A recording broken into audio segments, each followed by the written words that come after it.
Hello बच्चों, let's start this question.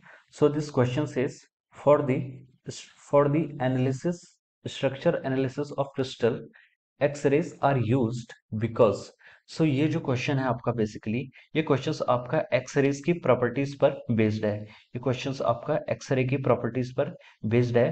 तो इस क्वेश्चन का जो आपका की कॉन्सेप्ट है इस क्वेश्चन का जो आपका की कॉन्सेप्ट है वो आपका एक्सरेज की प्रॉपर्टी पर डिपेंड करता है।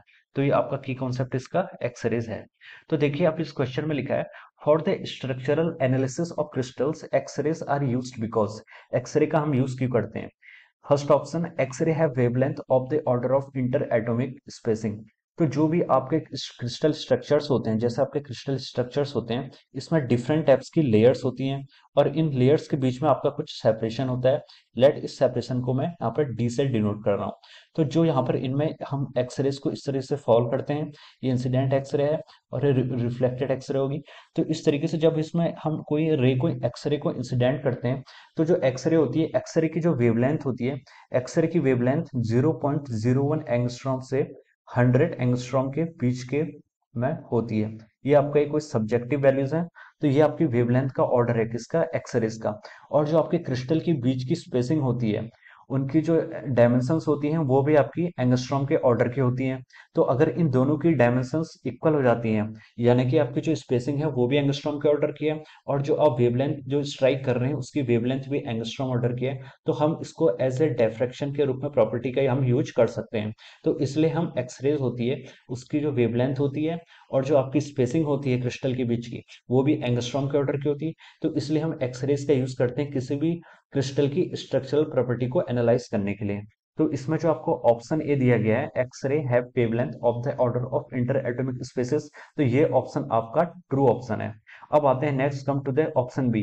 ऑप्शन बी में दिया गया है कि X-rays are highly penetrating radiations. Yes, this property is also true. X-rays जो होती है वो आपकी हाईली पेनिट्रेटिंग रेडिएशन होती है क्योंकि जो एक्सरेज की वेवलेंथ होती है वो बहुत ही कम होती है और फ्रीक्वेंसीज की बहुत ज्यादा होती है।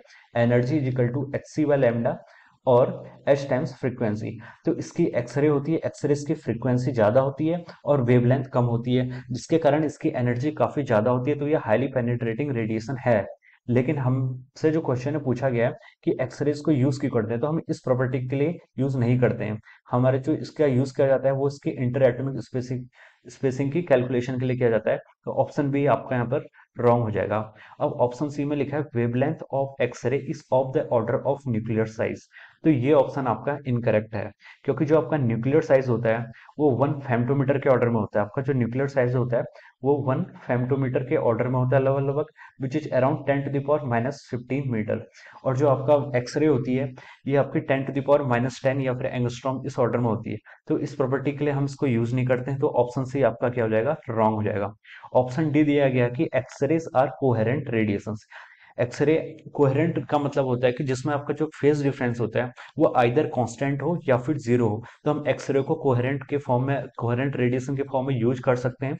लेकिन इसका जो प्राइम आंसर होगा जो बिल्कुल सही ऑप्शन है जिसके लिए इसका यूज किया जाता है क्वेश्चन के अकॉर्डिंग, तो वो ऑप्शन आपका ऑप्शन ए है। तो आपका ऑप्शन डी भी इसमें ट्रू नहीं होगा। तो इसका करेक्ट ऑप्शन है ऑप्शन ए।